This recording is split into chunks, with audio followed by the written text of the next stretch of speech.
We will, of course, protect the principles we all cherish and that you all work to every day. Care free at the point of use, treatment according to need.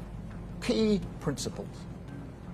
But to catapult the service into the future, we need an NHS that is reformed from top to bottom. Millions of extra appointments, signed, sealed and delivered with the plan that we are launching here today. National renewal in action. You know, people have long said we couldn't do this. I'm sure they said that to you as well. This sort of wallowing in a fatalism about the potential of this country. Stay tuned, because what you're about to hear will leave you utterly shocked. The pressure on Keir Starmer's leadership has reached a breaking point, all tied to one monumental event, a 3 million strong online petition for elections that is shaking the very foundations of British politics. People are demanding general elections, and this movement cannot be overlooked. We stand on the brink of a historic moment that could profoundly alter the future of the UK. In today's parliamentary debate, this petition will take the spotlight, highlighting the deep loss of public confidence in Starmer. This is not just another instance of online activism, it's a powerful call to action, a demand for change from the very individuals Starmer vowed to represent. The reality is that this petition signifies much more than mere dissatisfaction with the Labour leader. It embodies the growing public discontent with the entire political system. So join us as we explore what this means, why it's happening, and what it could signify for the future of the UK.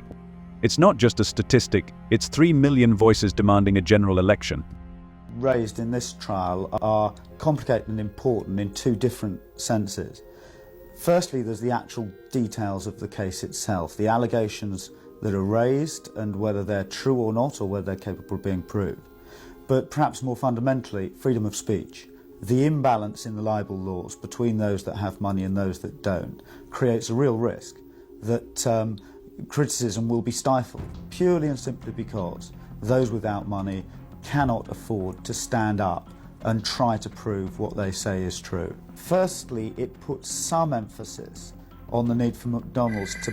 That was bound to happen at some stage, wasn't it? Hello? The number of petitions keeps rising, and it's becoming increasingly clear that the public is on edge.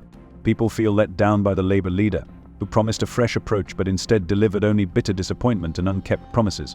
They are no longer willing to let him stay in power without accountability. This petition is a heartfelt cry from the nation, and it cannot be overlooked. Today, Parliament is set to discuss the future of this petition. Will the calls for elections be taken seriously? A recent poll revealed that his approval rating has plummeted to just 39%, an alarmingly low figure for a party leader. This is a far cry from the hopeful numbers he enjoyed at the start of his career. 39% approval is a clear signal that people no longer back him. Starmer, who assumed leadership of the Labour Party, now feels betrayed and isolated. His unfulfilled promises, lack of action, and disappointing leadership have created a void within the party. And now the public is demanding answers. They want to know when their voices will finally be heard. Well, I'm very concerned about Keir Starmer's remarks about the Bangladeshi community. I mean, he seemed to be, he was under pressure in a Sun debate, and he said, oh, these folk from Bangladesh, we're not sending enough of them back to Bangladesh. But what it does is to betray a very hostile attitude to one of the key valuable communities in our country. And in Scotland, the Bangladeshi community is hugely valued. They're known as one of the hard-working communities of our country. And Keir Starmer should think shame on himself. Starmer's radical politics have completely estranged those who once placed their trust in him.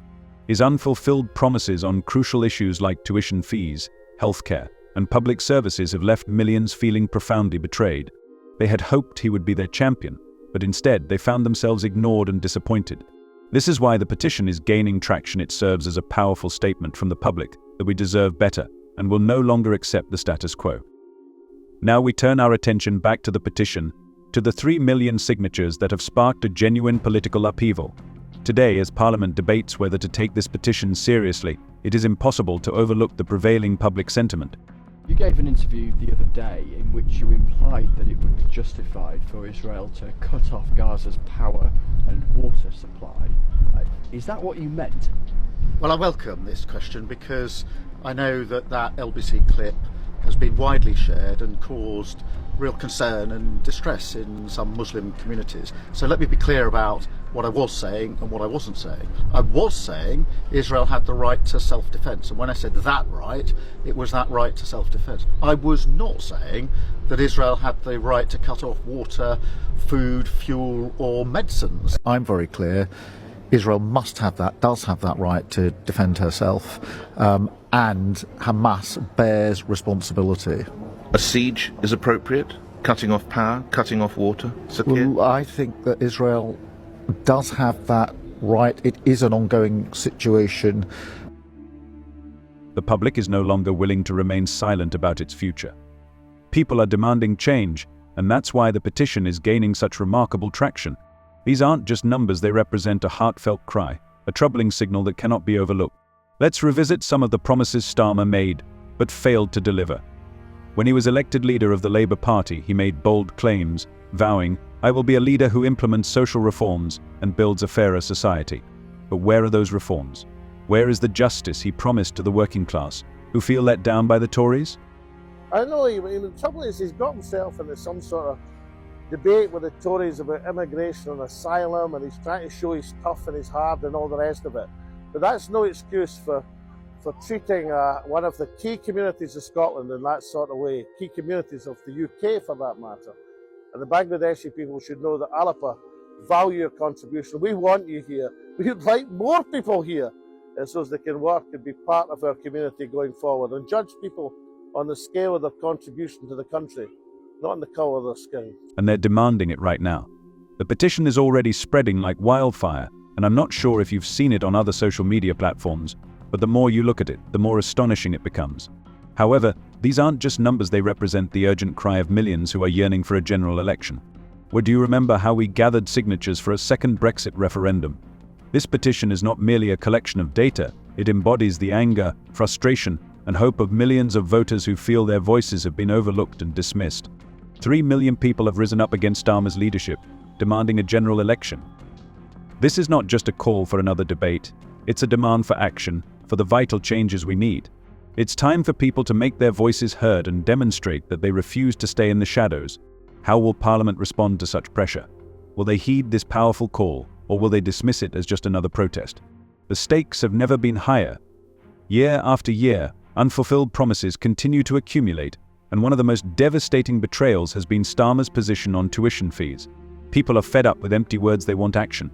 Just getting back to this defence budget, Starmer knew he wasn't going to put that up. I don't care what anyone says. He will have predicted, he'll have enough experts whispering in his ear and saying this is the situation. He more than implied that, the defence departments were going to get a fair share of money. They were going to be up in the ante. There was going to be new investment with them, bearing in mind the decline they've been in for the last 12 years or so, and it ain't going to happen. And you know what? He knew it wasn't going to happen. That almost verges on lies. During his election campaign, he promised to eliminate tuition fees, a pledge that sparked hope among many young voters burdened by overwhelming debt. However, just a few months into his leadership, Starmer completely reversed his stance. The man who once vowed to make education accessible to everyone has abruptly abandoned this commitment. This betrayal struck a deep chord with the youth who believed in him and envisioned a brighter future. They felt that their generation, which had placed its hopes in him, had been misled. It's no wonder that these young voters have emerged as some of the most passionate supporters of the petition. They demand not just empty promises but real, meaningful change. Another factor contributing to the petition's impact is the ongoing cost of living crisis. People are grappling with soaring energy bills, skyrocketing food prices, and rampant inflation. This isn't just a matter of statistics, it's a daily struggle that families are facing. Share your thoughts in the comments, and see you next time.